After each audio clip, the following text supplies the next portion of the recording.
What would you say to being vice president in charge of small loans at a salary of $12,000 a year? What would you say? What makes you think I am, Mr. Milton? Well, your war experience would prove invaluable to us here. See, we have many new problems. This GI Bill of Rights, for instance. It involves us in consideration of all kinds of loans to ex-servicemen. We need a man who understands the soldiers' problems. And, at the same time, who's well-grounded in the fundamental principles of sound banking. That's Mr. Novak waiting over there. I filled out the basic form. He's applying for a GI loan. Oh, good. I'll see him. Mr. Novak. And now you want to buy a farm? Yes, sir. Got my eye on a fine piece of property. 40 acres out near Anton Corners.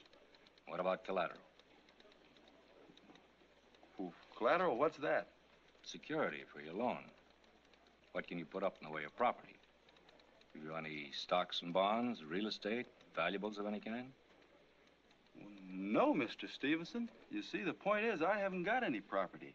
That's why I want the loan, so I can get the property. I see. No collateral. That makes things difficult. Well, as I was saying, Mr. Novak, there is an element of risk involved. We'll have to have the property appraised, but you'll get your loan. Say, Mr. Stevenson, I don't know how to begin to thank you. Don't try. We were discussing this loan to this man, what's his name? Novak. Yes. Yes, I approved it. Well, may I ask, Al, on what basis? On the basis of my own judgment. Novak looked to me like a good bet. But the man has no collateral, no security. Evidently, you saw something in this man. Yes, Mr. Milton. What was it? Security. Collateral. You see, Mr. Milton, in the Army, I've had to be with men when they were stripped of everything in the way of property except what they carried around with them and inside them. I saw them being tested. Now, some of them stood up to it and some didn't. But you got so you could tell which ones you could count on. I tell you, this man Novak is okay. His collateral is in his hands and his heart and his guts. It's in his right as a citizen. Nobody's denying him his rights. Oh, yes, we are. If we deny him his chance to work in his own way... Gentlemen, there's no need to raise our voices. Of course, since you've approved the loan, the incident is closed. However, in the future, Al... Yes, I understand, Mr. Milton. In the future, I must exercise more caution. Thank you, Mr. Prill. Al, Al, you know how I feel about you and always have. Why, I've always considered you one of the family, so to speak. Like my own younger brother. I picked you personally for this job, and I know you'll make good. And we do. We have every desire to extend a helping hand to returning veterans whenever possible. But we must all remember that this is not our money we're doling out. It belongs to our depositors. We can't gamble with it. I'll remember, Mr. Milton. We'll meet at the Union Club at 7:30. And give my best to your charming wife. Thank you, Mr. Milton. Ladies and gentlemen, I'm very happy to be here. In fact, I'm very happy to be anywhere. In fact, I'm very happy. Perhaps it'd be a good idea if you just put that bottle right down here in front of me, save yourself quite a number of trips. Good old Al.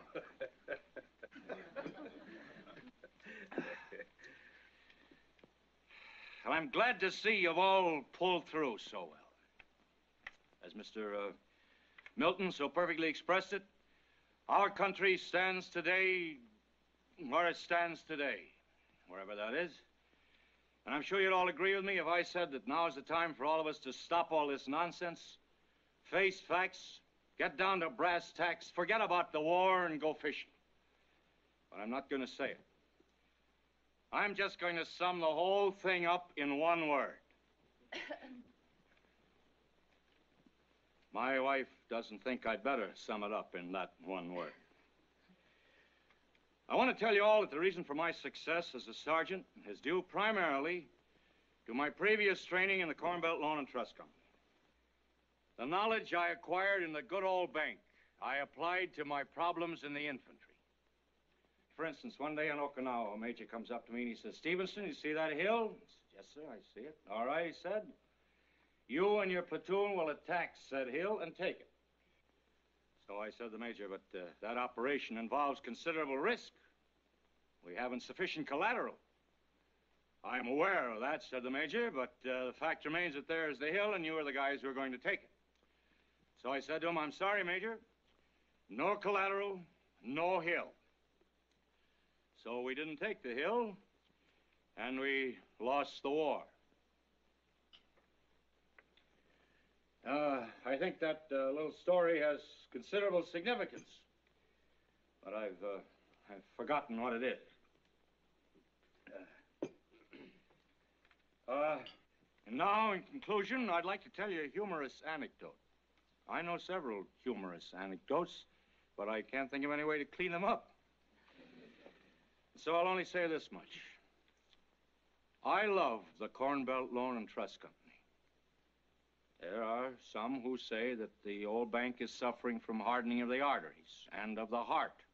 I refuse to listen to such radical talk. I say that our bank is alive, it's generous, it's human.